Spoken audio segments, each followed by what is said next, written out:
بسم اللہ الرحمن الرحیم۔ السلام علیکم پیارے بچوں، ویلکم ٹو مائی چینل۔ امید ہے آپ سب خیریت سے ہوں گے۔ تو آج ہم جماعت سوئم کے سبق یعنی کہ کلاس 3 کے سبق میری اچھی کتاب کی ایک بڑی مزے کی سرگرمی حل کریں گے۔ نظم کا مرکزی خیال 2 جملوں میں اپنی کاپی میں تحریر کیجیے۔ بچوں بتائیے، آپ جانتے ہیں مرکزی خیال کیا ہوتا ہے؟ نہیں؟ تو آج میں آپ کو پڑھاؤں گی مرکزی خیال کے بارے میں۔ مرکزی خیال وہ بات ہوتی ہے جو پورے نظم میں شاعر بتانا چاہتا ہے۔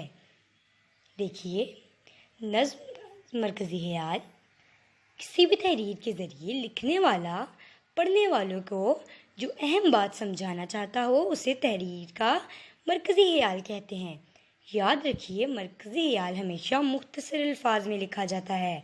مثلا نظم میری اچھی دوست کا مرکزی خیال اس طرح لکھا جا سکتا ہے: کتاب انسان کی بہت اچھی دوست ہے۔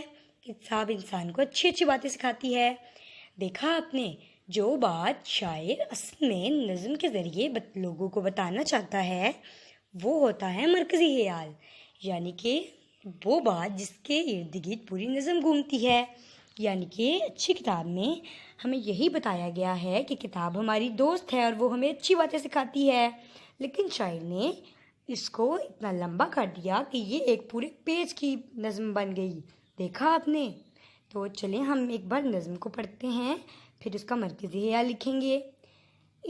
میری اچھی دوست کتاب مجھ کو سکھاتی ہے آداب، علم کی راہ دکھاتی ہے، پڑھنا مجھ کو سکھاتی ہے، جگ کی سیر کراتی ہے، دل میرا بہلاتی ہے، سورج چاند ستاروں کے بھی قصے مجھے سناتی ہے، ساتھ ہی بستے میں یہ میرے روز اسکول بھی جاتی ہے، اس کا جو بھی ہو جاتا ہے اس کی ہی ہو جاتی ہے، جس نے نعیم اسے دوست بنایا اس نے اچھا ساتھی پایا۔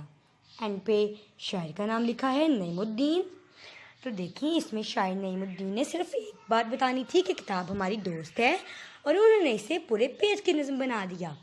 تو یہی ہے مرکزی خیال کے بیچ میں مین بات کیا بتانا چاہتا ہے شاعر۔ مین آئیڈیا جو ہوتا ہے نظم کا وہی مرکزی خیال ہوتا ہے، سینٹرل آئیڈیا، جس کے گرد پوری نظم گھومتی ہے، جس کی وجہ سے پوری نظم بنتی ہے۔ تو چلیے میں آپ کو نظم اچھی کتاب کی مرکزی خیال لکھواتی ہوں۔ کتاب ہماری اچھی دوست ہے، یہ ہمیں علم، ادب اور پڑھنا سکھاتی ہے۔ مرکزی خیال ہو گیا۔ بڑا آسان سا مرکزی خیال لکھوایا ہے میں نے آپ کو، یاد کرنا بھی آسان ہوگا، آپ نے اس کی مشق بھی کرنی ہے۔ دیکھا، آسان تھا نا؟ مشکل تو بالکل بھی نہیں تھا مرکزی خیال۔ بس اتنی سی بات ہے کہ نظم کو غور سے پڑھیں اور اس کے اندر شاعر جو بات بتانا چاہتا ہے وہ لکھ دیں۔ امید ہے کہ آپ کو مرکزی خیال لکھنا اچھی طرح آ گیا ہوگا۔ اگر آپ کو کسی اور ٹاپک میں کوئی مسئلہ ہے تو کمنٹ سیکشن میں کمنٹ کر کے مجھے بتائیے، میں اس ٹاپک پہ آپ کے لیے اچھی سی ویڈیو بنا دوں گی۔ اور ہاں، مرکزی خیال کی اس نظم کی مرکزی خیال کی مشق ضرور کیجیے گا۔ یاد ہے نا؟ مین آئیڈیا صرف یاد رکھنا ہے، مرکزی